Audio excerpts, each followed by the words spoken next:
I have sung my songs of praise, thanksgiving on my lips, bowed low and worship you. But now I'm coming close, closer than before, for the veil is torn in two. Now that I am here with you, there's no place I'd rather be. Now that I have felt your touch, make your home in me.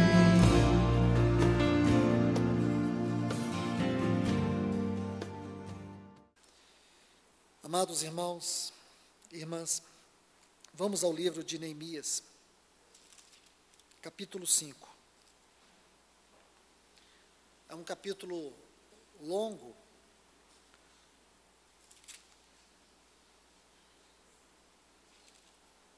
mas eu creio que nós podemos extrair a essência daquilo que o Senhor quer nos falar neste capítulo. Neemias capítulo 5. Então, houve um grande clamor do povo e de suas mulheres contra seus irmãos judeus. Havia quem dizia: somos muitos, nós, nossos filhos e nossas filhas. Portanto, pedimos grãos para comer e viver. E havia quem dizia: penhoramos nossas terras, nossas vinhas, nossas casas, para comprar grãos por causa da fome. Havia os que diziam: tomamos dinheiro emprestado para o tributo do rei sobre nossas terras e vinhas. Ora, nossa carne é como a carne de nossos irmãos, nossos filhos são como seus filhos. Eis que demos nossos filhos e nossas filhas para serem escravos. E algumas de nossas filhas já estão desonradas, e não temos possibilidade de resgatá-las, porque nossas terras e nossas vinhas são de outros.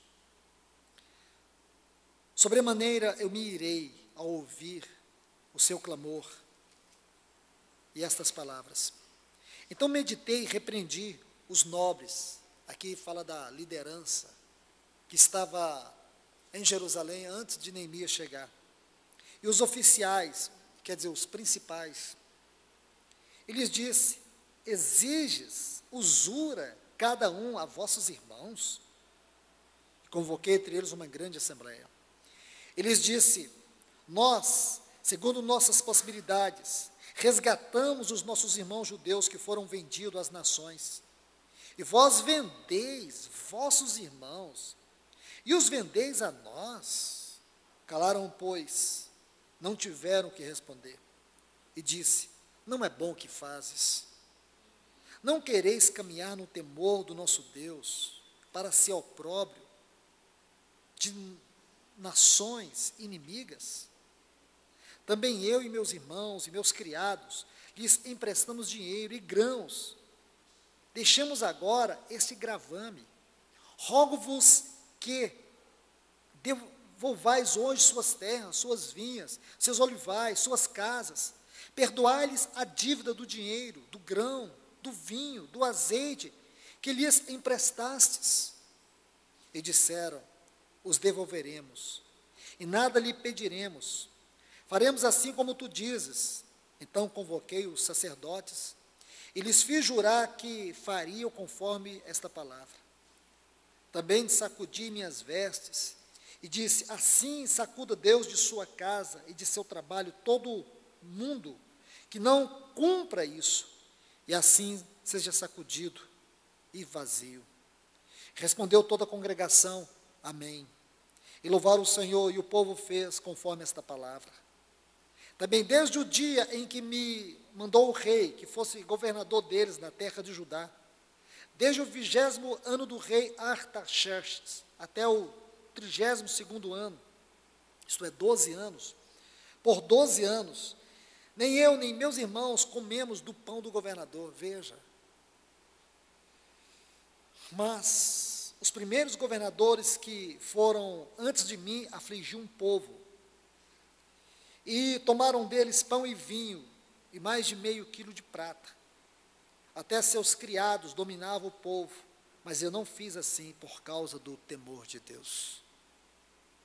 Também na obra deste muro restaurei a minha parte, não compramos propriedade, e todos os meus criados estavam ali, colaborando na obra. Também 150 judeus e oficiais, e os que vinham das nações que haviam ao redor de nós, estavam à minha mesa. E o que se preparava para cada dia era um boi e 6 ovelhas escolhidas. Também eram preparadas para mim aves, e de 10 em 10 dias vinham em grande abundância. E com tudo isso, nunca exigi o pão do governador, porque o trabalho que pesava sobre o povo era duro. Lembra-te de mim para o bem, Deus meu, e de tudo o que fiz por este povo. Amém. Vamos orar. Bendito Pai, em nome do teu amado Filho Jesus, é que nós nos concentramos reunidos aqui debaixo do teu grande e poderoso nome, clamando a tua ajuda, teu socorro e tua misericórdia, para que venhas nesta noite ungir esta palavra ao nosso coração, para que nós venhamos perceber aquilo que o Senhor deseja, aquilo que o Senhor quer. Abre, Senhor, esse capítulo diante dos nossos olhos, conforme a tua luz, conforme a tua revelação, conforme o teu conhecimento, conforme a tua mente.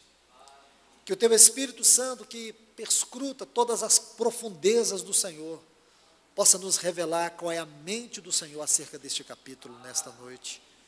Eu te peço, meu Pai, em nome do teu amado Filho Jesus, nos ajuda nesta noite a tocar a realidade desta palavra neste lugar. Em nome do teu Filho Jesus. Amém. Bem, irmãos, irmãs, eu creio que vocês puderam ver que em meio àquele tempo de restauração, neste momento tão delicado, em que Deus já havia levantado algumas pessoas para esta obra, alguns haviam dedicado sua vida ali, alguns haviam arriscado suas vidas para a restauração do testemunho do Senhor. Em meio a tudo isto, agora neste capítulo 5, nós vamos ver que o problema não era Sambalat, Tobias, os arábios, que se levantavam com tanta veemência para impedir que aquela obra avançasse. Havia um problema tão terrível. Era o problema da exploração espiritual. Era o problema de autoridade espiritual. Aqueles que serviam de autoridade sobre aquele povo, eles estavam corrompendo, eles estavam maculando o verdadeiro sentido daquilo que deveria ser o serviço ao povo. Aqueles que exerciam o ofício de governador entre eles, comiam do melhor, enquanto o povo estava sendo escravizado e perdendo tudo, perdendo até mesmo seus filhos e filhas. Havia um espírito de usura sobre aqueles oficiais, sobre aqueles nobres. Eles tinham posição, e a posição que eles usavam de autoridade era uma posição corrompida, aquela mesma posição que Lúcifer assumiu, por não compreender o seu lugar no propósito de Deus. E quando Neemias ouve o clamor do povo, aquilo lhe incomodou profundamente. Ele confronta toda aquela forma de governo que havia no meio daquele povo. Repreende eles. Eles se humilham. E Neemias, quando foi nomeado governador do povo, durante 12 anos, em nada ele oprimiu aquele povo. Ao contrário, havia mais de 100 pessoas que comiam na sua mesa todos os dias. Como governador, ele não comeu o pão do governador, ele comia em simplicidade, ele vivia em simplicidade no meio daquele povo. porque era um tempo de profunda miséria, era um tempo de opróbrio. Irmãos e irmãs, o que é que o Senhor tem a nos falar acerca de tudo isto? Eu compreendo que em cada um desses capítulos existe uma mensagem de Deus para os nossos dias. Eu creio que a lição principal que esse capítulo quer mostrar para nós, naquilo que eu pude enxergar, quanto à nossa vida cristã prática, é a verdadeira compreensão da autoridade espiritual. O que é autoridade espiritual? Nós sabemos que a igreja cristã, na sua identidade exterior, ela está vivendo uma verdadeira e terrível confusão. A igreja perdeu a sua identidade. Ela é confusa. Ela é uma identidade mais secularizada do que uma identidade espiritual. Se a igreja, na sua aparência exterior, ela está completamente confusa, o que se dizer da sua expressão interior? O que se dizer daquilo que podemos chamar de autoridade espiritual? Porque foi Deus quem estabeleceu a autoridade no universo. E só Deus é autoridade. E nós temos que entender como que funciona isto na vida e no corpo de Cristo. Nós sabemos em Efésios capítulo 4, versículo 11, que o Senhor lhe concedeu expressões de governo para servir na sua igreja. Mas como esses ministérios, que nós podemos chamar de 5 ministérios, o que esses ministérios existem em termos de realidade espiritual hoje? Assim como a igreja está corrompida na sua identidade, os ministérios também. Se tem uma coisa que revela a degradação da igreja, é só você ver o que o ministério se tornou. Hoje o ministério se tornou mais um cabide de emprego, mais uma profissão do que uma função com o propósito de servir. Hoje você vê que as pessoas, elas se estabeleceram, elas mesmas e por elas mesmas, de forma convencional, sobre a igreja, para se tornarem os cabeças da igreja. Alguns chegam a dizer que eles são os fundadores da igreja. Alguns se dizem os pastores da igreja. Na verdade, existe o ministério pastoral na igreja, existe o ministério profético, mas esses ministérios não podem ser vistos em termos de profissões, e sim de ofícios, de funções, de unção. E essas pessoas não podem ser tratadas por título, porque isto é uma aberração e completa ignorância. Quando você trata um irmão por pastor, você demonstra completa ignorância quanto ao caráter do ministério e a identidade da igreja. Chamar um irmão de pastor, pastor fulano, pastor Beltrano, é uma completa ignorância. Você não entendeu nada, você ainda está caminhando em trevas, em termos de conhecimento e vida espiritual. Eu creio que isso precisa ser claro entre nós. Me dê algum versículo na Bíblia, por favor, que nos ajude a entender isto. Você vai dizer assim, Paulo se autodenominava apóstolo. Me dê um versículo na Bíblia onde alguns dos irmãos da igreja chamaram Paulo de apóstolo. E ele sempre se referia a Paulo, apóstolo de Cristo Jesus. Porque o ministério é primeiro ao Senhor, não é à igreja. Olha Ezequiel capítulo 44. Você vai ver que o ministério é estritamente ao Senhor. E se esse ministério é ao Senhor, o Senhor se derrama à igreja por meio desse ministério. Jesus, sim, ele foi chamado de bom pastor, ele foi chamado de mestre, ele foi chamado de apóstolo e sumo sacerdote da nossa confissão. Ele foi chamado de evangelista, porque ele era evangelista. Lucas 4,18, ele diz que o Espírito do Senhor estava sobre ele, pelo que ungiu para evangelizar. Ele era evangelista. Nas 90 vezes que alguém chegou até ele, 60 vezes o chamou de mestre. Ele disse lá em João 13, vós me chamais mestre e Senhor, e dizeis bem, porque eu sou. Na igreja tem mestres, Tem.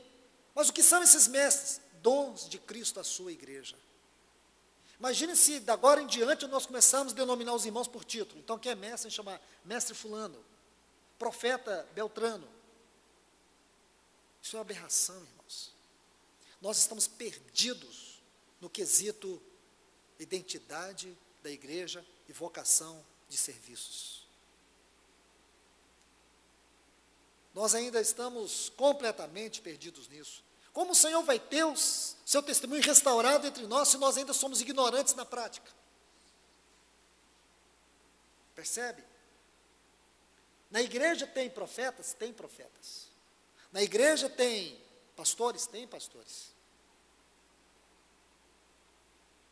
Tem mestres.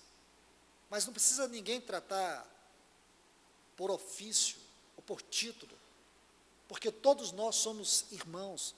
E essas pessoas que têm esse dom do Senhor, eles não são superiores aos irmãos, de maneira geral, em nada. Eles não são especiais em nada. O que eles têm é uma especial incumbência para servir. Percebe? A igreja se tornou essa vergonha pública, porque os ministérios perderam o seu foco. A coisa se tornou mais profissional. A vida sempre tem que ir à frente da organização. Hoje nós colocamos a organização na frente da vida. E qual é a realidade de vida que nós temos? Meus irmãos e irmãs, vamos entender algumas questões sobre autoridade. Se o Senhor permitir, a gente ainda toca nessas questões de ministérios, porque eu creio que tudo isso está envolvido. Quando você estuda na palavra de Deus essa questão de autoridade, você vai ver que toda extensão de autoridade na Bíblia revelada é o próprio Deus. Deus é a extensão de toda autoridade. Ele mesmo é a extensão de toda autoridade. A autoridade é algo que vem dele. A autoridade é algo peculiar, é algo natural a ele. Só ele pode conceder a medida da autoridade para o propósito de servir ele mesmo, de ser servido por meio dela, no meio do seu povo. O resultado de quem Deus é, e a expressão da manifestação da sua própria vida, vem por meio da autoridade manifestada. E essa autoridade manifestada, ela tem que ser divina, porque uma autoridade natural, ela é maligna, ela é demoníaca, e ela tem um propósito de destruir. Então, irmãos, de uma vez por todas, nós temos que entender, Deus é, somente Ele é a exclusiva autoridade em todo o universo. Geralmente você diz aqui que alguém é autoridade. Quem é autoridade? Eu pergunto para vocês, quem é autoridade aqui? A autoridade aqui tem que ser o Senhor. Se algum homem aqui constituir-se autoridade sobre os irmãos, isso é demoníaco, isso é maligno. As pessoas ficam chocadas. Mas como que vocês pregam isso? E não existe uma bagunça entre vocês. Sabe por quê? É a vida que tem que ir na frente. A igreja de Atos dos Apóstolos deu para nós essa melhor lição. Na igreja de Atos, a vida estava na frente da organização. Por isso que o Senhor pôde ter tanto êxito por meio da igreja em Atos dos Apóstolos. Sabe por quê? Porque a vida governou a estrutura. A vida tem que ir à frente da organização. Esse é o primeiro ponto que eu quero que vocês notem. Irmãos, irmãs, vamos ler aqui Marcos capítulo 10. Vamos tomar esses textos como ponto de partida para que nós venhamos compreender a mente do Senhor. Marcos capítulo 10, versículos 35 a 40. E aproximando-se dele, Tiago e João, filhos de Zebedeu, dizendo: Mestre, queríamos que nos fizesse o que pedimos. Ele disse: Que quereis que vos faça? E eles disseram: Concede-nos que em tua glória assentemo-nos, um à tua direita e o outro à tua esquerda, Jesus lhes disse: não sabeis o que estão pedindo. Podeis vós beber o cálice que eu bebo? Ou ser batizado com o batismo com o qual eu sou batizado? E eles lhes disseram: podemos.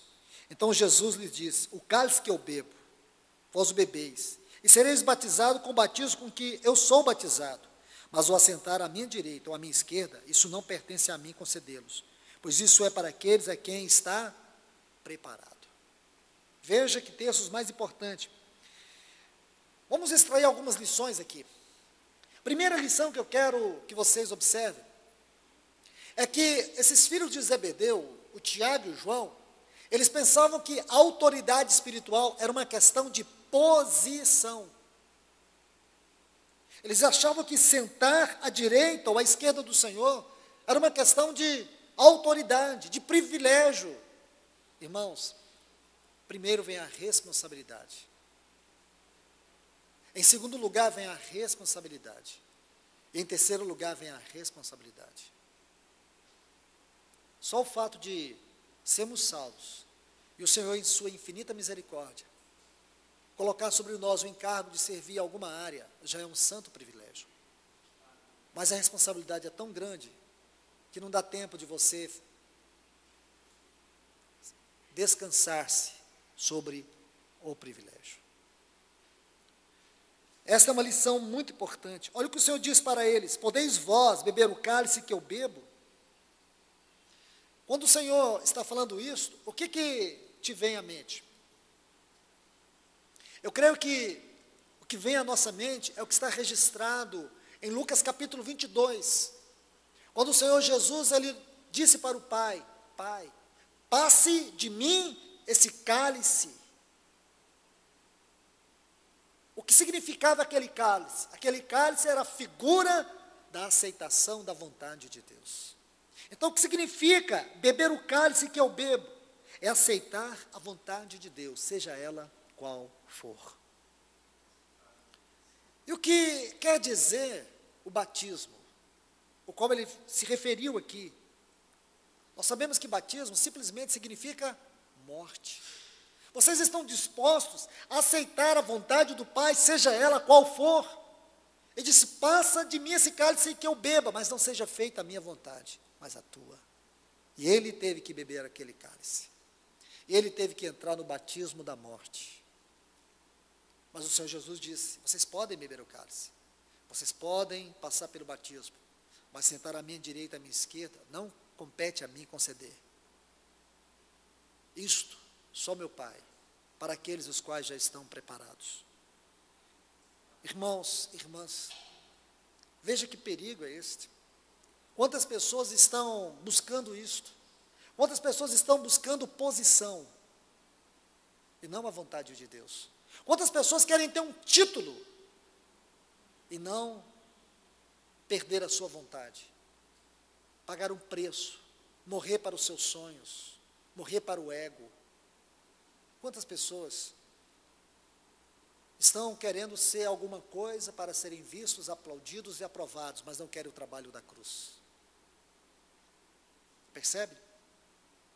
Quando o Senhor Jesus começou a falar da sua morte, lá em Mateus capítulo 16, o que Pedro disse para ele? Senhor, tem dó de ti mesmo.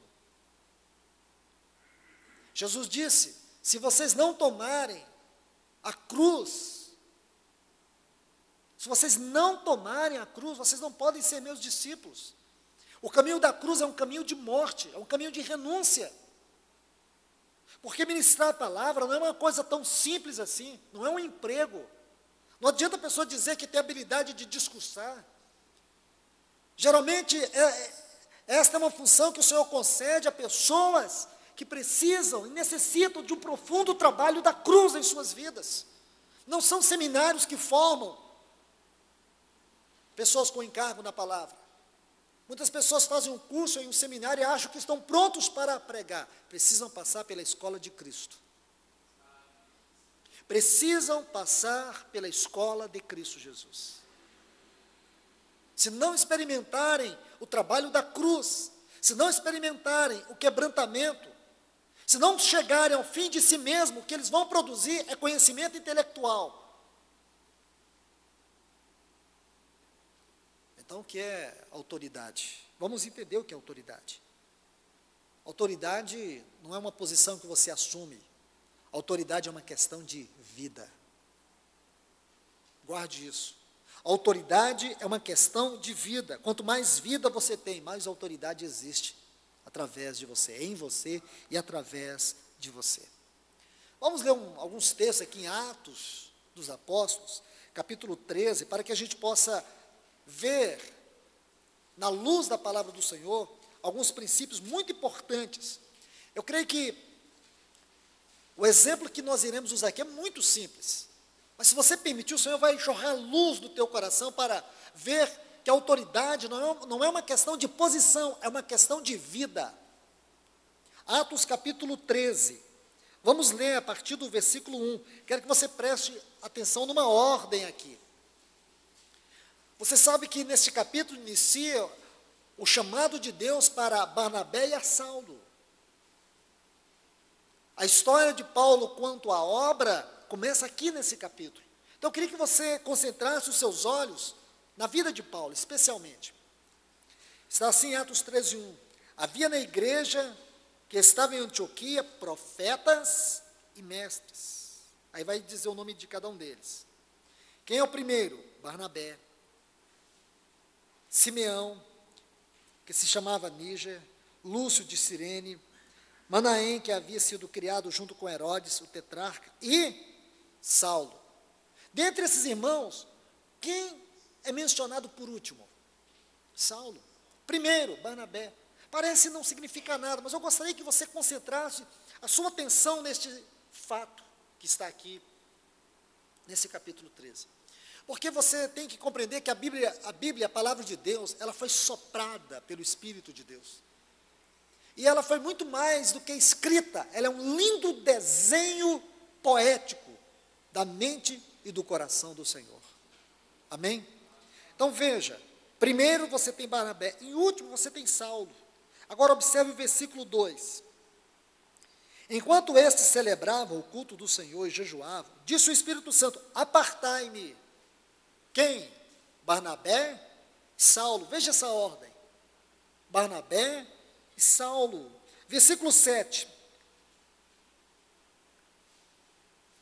Que estava com o procônsul Sérgio Paulo, varão inteligente, esse chamando Barnabé e Saulo. Vamos para o versículo 43.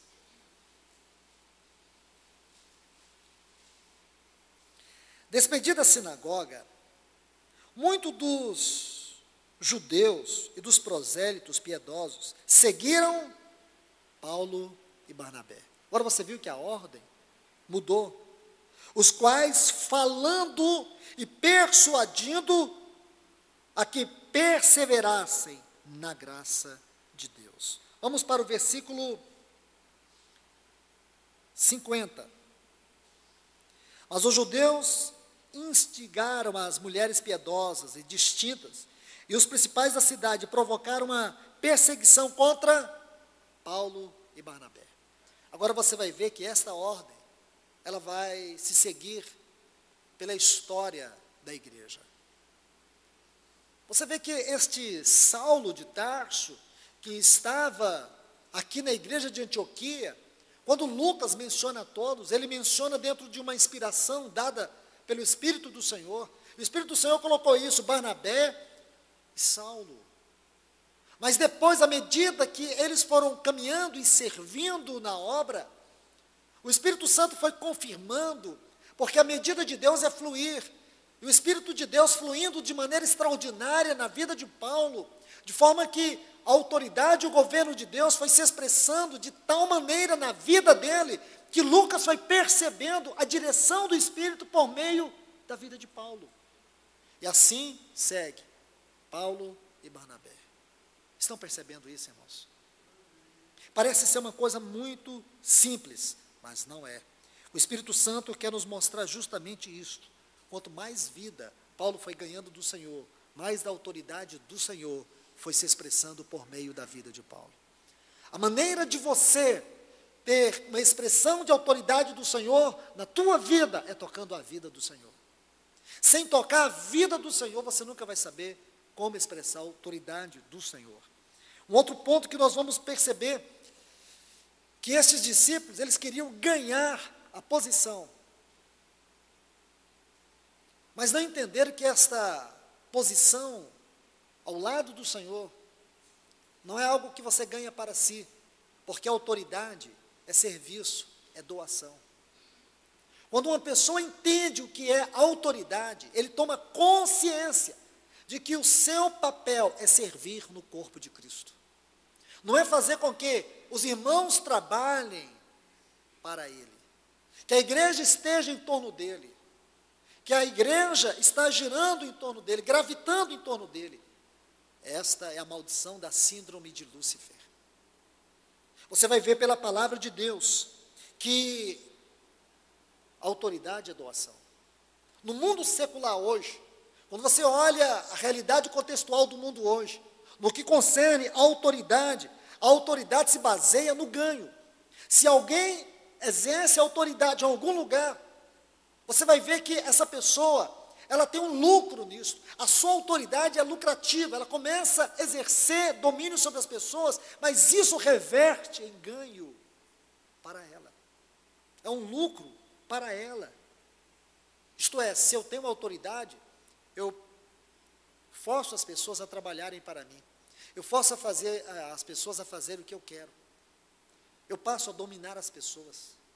Esse tipo de autoridade é satânica, maligna, secular. Ela não glorifica o Senhor. A igreja nunca vai ser edificada com esse tipo de autoridade. Podemos edificar denominações, podemos edificar grupos religiosos, podemos edificar qualquer tipo de comunidade, mas nunca edificaremos. Tomem nota disto. Porque se por um lado, quanto mais você toca a realidade da vida, mais autoridade você tem, o que significa? Quanto mais você se doa, mais autoridade você expressa. Estão vendo?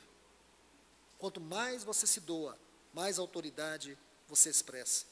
Porque a autoridade é serviço. Esse texto de Marcos, vamos retornar só para ver um texto, aqui no versículo 45. Só para vocês observarem algumas palavras que o nosso Senhor coloca para nós aqui. Marcos 10, 45 diz assim: porque o próprio Filho do Homem também não veio para ser servido, mas para servir. Olhe bem, e dá sua vida em resgate de muitos. Então, o que significa autoridade? A autoridade repousa em servir. Não adianta alguém dizer assim: eu faço parte do presbitério, eu sou um presbítero. Isso é arrogância, isso é petulância, isso é carnalidade. Porque você não precisa dizer nada, o próprio testemunho do fluir de Deus na tua vida vai comunicar isto. Você não precisa dizer que ninguém é pastor, o próprio pastorado da vida de Cristo é notada na vida de uma pessoa que serve, na vida de uma pessoa que se dá, na vida de uma pessoa que toca a vida do Senhor. É muito sério tudo isso. Aquele que serve tem autoridade sobre aqueles a quem serve. Essa autoridade, ela é de natureza espiritual. Uma pessoa que serve, ela tem autoridade sobre a vida daquelas pessoas que são servidas. Mas essa autoridade, ela funciona em que padrão? No padrão de Deus. Como alguém pode ter autoridade sobre outra na igreja? Que tipo de autoridade é essa? É a autoridade do amor, do serviço, da doação. Não é da ditadura, não é de mandar. Isso nunca existiu no ministério de Cristo. Isso nunca existiu na igreja primitiva. Mas porque nós vivemos uma realidade de opróbrio, de vergonha, hoje as pessoas têm se colocado sobre outras. Até chegam a dizer assim, que você está debaixo da autoridade de fulano de tal. E se você sair debaixo dessa autoridade, você está em maldição. Aonde tem isso na palavra de Deus, meus irmãos? Se alguns irmãos chegam a nós e dizem que tem que ir reunir em outro lugar, que Deus os abençoe, porque ninguém está aqui debaixo da nossa autoridade. Se as pessoas não estão debaixo da autoridade do Senhor, então não significa para nós nada de importante aonde ela está. Agora, se ela está debaixo da autoridade do Senhor, que o Senhor a guie, porque o que vai guiar ela é a vida.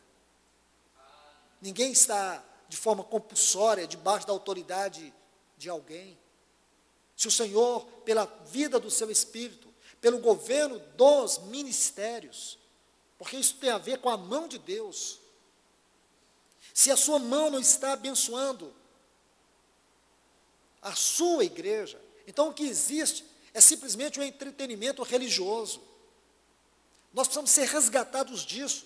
Nós temos que voltar à prática da simplicidade da vida da igreja, do Evangelho de Cristo e daquilo que é verdadeiramente o testemunho do Senhor. Autoridade também é uma questão de amor. Nós sabemos que Deus é amor e Deus é a autoridade. O amor é a sua natureza. A autoridade é a sua expressão, é o seu direito, é a sua manifestação. A palavra de Deus nos mostra isso, que a autoridade ela tem que ser exercida, e o amor deve governar, mas o amor tem que disciplinar. Vou dar um texto para vocês. Hebreus no capítulo 12, o versículo 6 e 7, diz que Deus, Ele nos corrige porque nos ama. Deus nos disciplina porque Ele nos ama. Você está vendo aí? A autoridade tem que ser exercida em amor, e o amor deve corrigir, deve exercer disciplina. Então, por que Deus nos disciplina? Porque Ele nos ama. O versículo 10 aqui de Hebreus 12, diz que Ele nos disciplina, Ele nos corrige, para que sejamos participantes da sua santidade. Estão vendo isto? Isto é maravilhoso. Outra questão que eu quero mostrar para vocês é que a autoridade é o direito de exercer poder, e poder é a habilidade de fazer ou de servir. O poder é a habilidade de servir. E a autoridade é o direito de exercer o poder. E o poder tem a ver com servir. Irmãos, nós temos um exemplo glorioso disso, lá no Velho Testamento. Eu não vou poder detalhar isso com vocês. Mas se você estudar o capítulo 16 do livro de Números, quando o povo de Israel chegou lá naquela estação de Quelata, quando eles chegaram lá, essa palavra, a tradução dela do hebraico, na sua raiz, no original, da onde vem a palavra assembleia, traduzindo do hebraico para o grego, do grego para o português, nós vamos chegar na palavra igreja. Então a palavra é Quelata. Você sabe que em Números 16, 3 homens que eram principais, o Senhor julgou esses 3 homens com mais de 200 pessoas com eles. E o julgamento do Senhor foi que a terra abriu e tragou eles vivos. No 17, ele pede que 12 príncipes de cada uma das tribos fossem separados com os seus bordões, e os bordões fossem tomados deles, esses bordões fossem levados diante da arca do testemunho e depositados ali, inclusive o bordão de Arão. E a Bíblia fala no capítulo 17 do livro de Números, que no outro dia, somente o bordão de Arão cresceu folhas de amêndoa. Na tipologia bíblica, as amêndoas falam da vida e ressurreição. E ali o Senhor estava dizendo para a nação de Israel quem Ele havia levantado para expressar a sua autoridade. E qual era a natureza desta autoridade? Que a autoridade que nós temos é aquela que advém do poder da vida em ressurreição. Quando o Senhor Jesus Cristo ressuscitou lá em Mateus capítulo 28, Ele disse assim, toda autoridade, a palavra no original ali é autoridade, nos céus e na terra. Ele disse, ide, portanto, e fazei discípulos de todas as nações. O ir é o exercício do poder, e esse poder está sustentado no poder da vida em ressurreição. Perceberam como que funcionam as coisas na igreja? Não é uma autoridade que se aprende. 7 passos para a autoridade, isso é falácia. A autoridade na igreja é a autoridade na vida do poder em ressurreição. Somente essa autoridade que vem da vida em ressurreição pode ser exercida na igreja, ela é espiritual, ela não é carnal.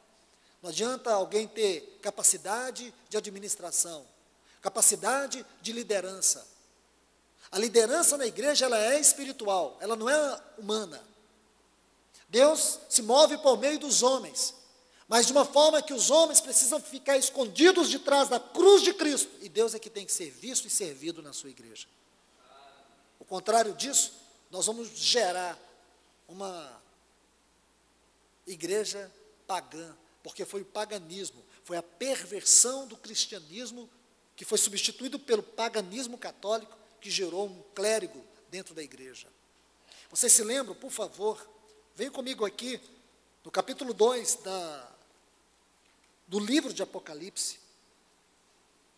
Vocês vão ver em duas cartas aqui, na igreja de Éfeso e também na igreja de Pérgamo. O Senhor falando dos nicolaítas. Olha o versículo 6 do capítulo 2. Que obras são estas que o Senhor odeia? Se é uma coisa que o Senhor odeia, nós também temos que odiar. Então temos que descobrir o que é. Mas é engraçado que os teólogos tradicionais, ou tradicionalistas, né? Os liberais, eles falam que os nicolaítas eram seguidores de Nicolau. Lamentavelmente, irmãos, isso é uma falácia descabida. Se você estudar a origem dessa palavra, você jamais vai pensar numa asneira dessa. Deixe-me apenas ler mais um texto aqui, no capítulo 2, sobre a igreja de Pérgamo. O Senhor diz assim, versículo 15 do capítulo 2. E também tens os que seguem a doutrina dos nicolaítas. Então nós temos as obras dos nicolaítas que Deus odeia. Agora essas obras já virou doutrina, já virou ensino na igreja de Pérgamo. E ele diz que eu odeio. O Senhor odeia tanto as obras como a doutrina dos nicolaítas. Se você pega o termo no original, você vai ver que a palavra nicolaítas vem de dois vocábulos, Nical e Laos. A palavra Laos ali, da onde vem a palavra laicado, povo comum. Nical, dominar. Então, o que significa nicolaítas? Dominar sobre os leigos, dominar sobre o povo comum. O Senhor não aceita que o seu povo seja dominado por homens. Todos aqueles que dominam sobre o povo de Deus são nicolaítas. Deus odeia suas obras, Deus odeia seus ensinos. Lúcifer foi alguém que centrou sua vida em si mesmo. Deus concedeu a ele algo que os demais anjos não tinham. A beleza dele era singular. Ele era aquele que entrava diante do Senhor, conduzindo a adoração à glória de Deus. Aquele que caminhava sobre as penas preciosas diante de Deus. Ele era um anjo muito belo. Havia formosura e glória em torno daquilo que ele vivia, com o propósito de expressar tal glória diante de Deus. Mas um dia ele tomou consciência de si mesmo. E quando ele tomou consciência de si mesmo, sabe o que ele fez? Ele procurou usurpar o lugar do Filho na glória de Deus.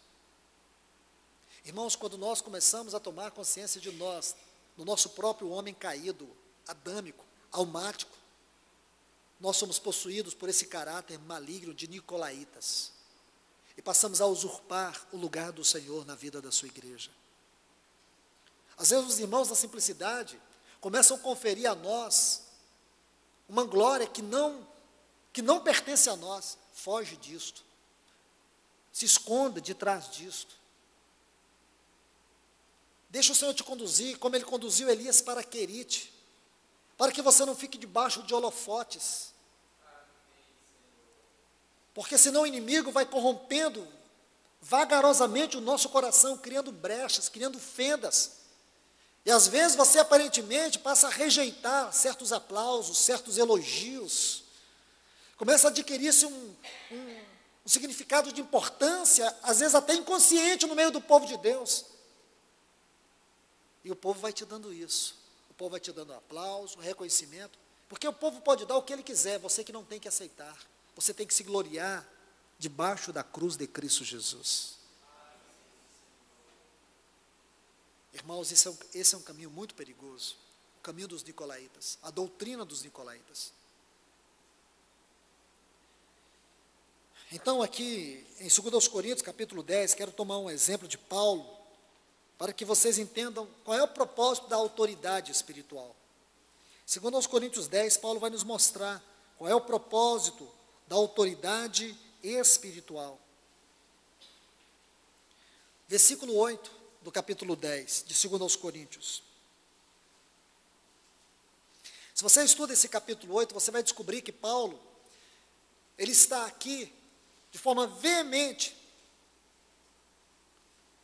tratando como assunto muito sério na vida da igreja em Corinto. Ele cita aqui no versículo 2, versículo 12, a expressão alguns, porque alguns falsos apóstolos se entremeteram no meio dos irmãos em Coríntios e começaram a denegrir o caráter de Paulo. Eles chegam a dizer, no versículo 2, que Paulo andava desordenadamente. A tradução da palavra no original significa que eles estavam dizendo que Paulo vivia de modo carnal no meio do povo. Então, o capítulo 10, Paulo vai tratar disso com muita veemência. No capítulo 11, ele vai ser muito claro, ele vai chamar esses obreiros de obreiros fraudulentos. Quando ela é carnal, nicolaíta, ela tem o propósito de demolir aquilo que o Senhor está ganhando em nós. E Paulo vai mostrar para nós que a autoridade é para edificar, é para produzir crescimento espiritual. Que lindo isso, irmãos. Eu creio que nós precisamos tomar esse texto. Você vai ver que a igreja é edificada com duas coisas, vida e autoridade. Vida e autoridade. E só vai ter autoridade se nós tocarmos vida. O Senhor não vai colocar a autoridade em primeiro lugar, Ele vai derramar a sua vida. Se nós tocarmos a vida, nós tocaremos a autoridade do Senhor. Se você conhece uma pessoa que diz que tem realidade de autoridade, ou essa pessoa diz que conhece a autoridade, onde quer que essa pessoa diga que ela conhece a autoridade, a primeira característica de uma pessoa que conhece a autoridade é que ela sabe se submeter. Se uma pessoa não sabe se submeter, ela jamais pode expressar a autoridade do Senhor. Uma pessoa que expressa a autoridade do Senhor é alguém que sabe se submeter. E em segundo lugar, uma pessoa que expressa a autoridade do Senhor, ela é uma pessoa sensível a todo tipo de ilegalidade em torno do corpo e da edificação da igreja. Tem que ter sensibilidade. Tem que ter sensibilidade sobre aquilo que está acontecendo de errado. Aquilo que o inimigo sorrateiramente, sutilmente, começa a fazer para envergonhar o testemunho do Senhor, desonrar o nome do Senhor.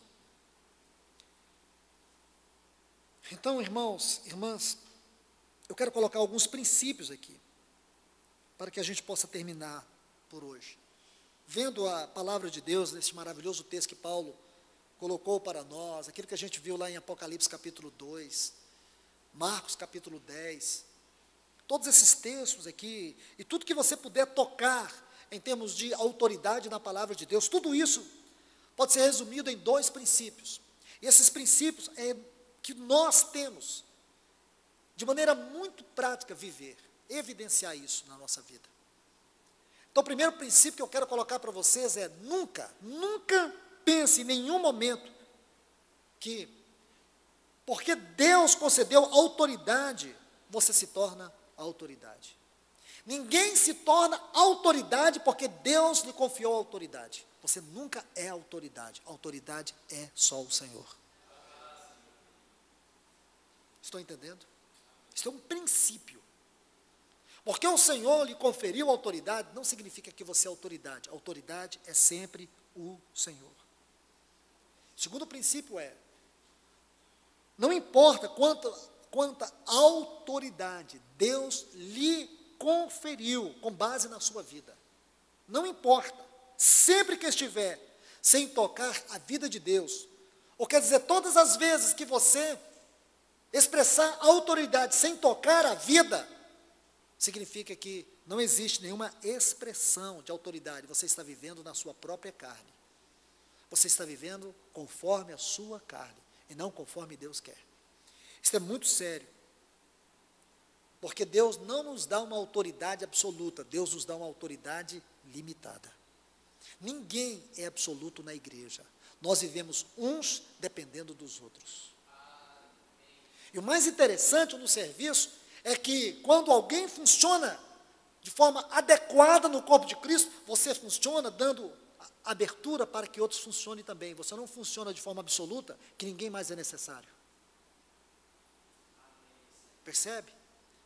Há uma pessoa que funciona tão bem que nós não precisamos de mais ninguém. Quando isso começa a existir na igreja, ela já está em profundo declínio espiritual. O Senhor tem seus vasos, seus instrumentos. E é isto que nós podemos ver com tanta graciosidade em 1 Coríntios capítulo 12, quando Paulo vai falar sobre a vida do corpo e a funcionalidade do corpo de Cristo. Cada membro funcionando dependendo do outro. O olho dependendo do corpo todo. Os membros menores sendo tão importantes para aqueles membros que são mais vistos. Percebe? Isto é graça, irmãos. É graça do Senhor entre nós. Eu creio que só isso pode nos corrigir de tal forma que não tenhamos murmuração na vida da igreja, que não tenha ninguém se sentindo explorado, mas que de forma suave o Senhor está se movendo, porque Ele estabeleceu o seu governo por meio daqueles que servem. Esse governo não é absoluto, esse governo é o governo do Senhor mesmo, é o governo pelo qual o Senhor está fluindo na sua igreja. É o governo pelo qual Ele estabeleceu para que sua própria vida venha governar todas as nossas ações. Então, irmãos, quero colocar alguns pontos para encerrar por hoje. Primeiro, quero que vocês considerem isto. A autoridade na vida da igreja, ela é espiritual, não é posicional. Guarde esse primeiro ponto, só para a gente concluir. É uma questão de espiritualidade, não de posição. Segundo ponto que eu quero que vocês entendam, a autoridade é uma questão de vida e não um cargo que alguém assume. A autoridade não é cargo, a autoridade é vida. Se a pessoa toca na vida, ela tem autoridade. Terceiro, a autoridade é dada, ela não é usurpada, ela não é tomada. Deus dá. Mas Ele dá a autoridade para que Ele possa fluir por meio dela. E não que as habilidades de liderança e capacidade da pessoa seja vista, mas que a própria vida do Senhor possa ser sentida no próprio corpo. A autoridade é servir, não é ser servido. Irmãos, quanto mais vocês se darem à igreja, quanto mais vocês se entregarem à igreja, quanto mais vocês se doarem, em termos de tempo, em termos de tudo, vocês estão caminhando na linha do Senhor. E a expressão da autoridade do Senhor vai fluir da vossa vida, para que em tudo o Senhor seja glorificado. E a autoridade de Deus é primeiramente e absolutamente para a edificação da igreja.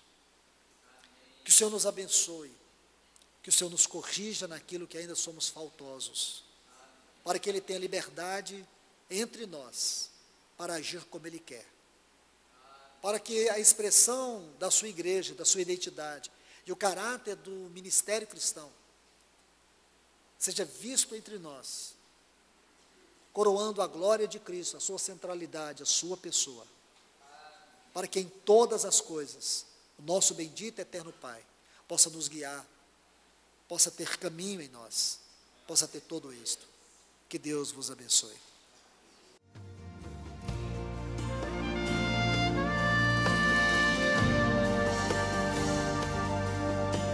I feel so safe with you. Acceptance in your voice, you whisper tenderly.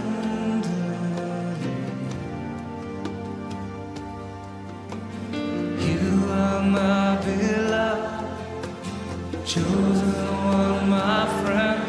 You're so precious to me. Now that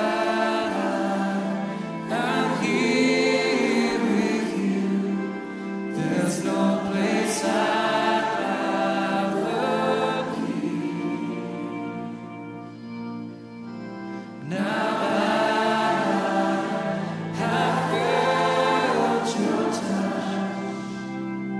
Make your home in me.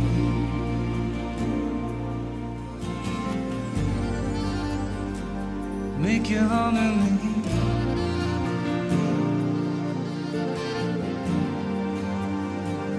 Make your home in me.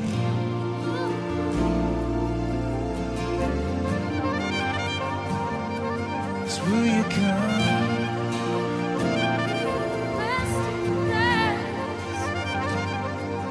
Will you stay?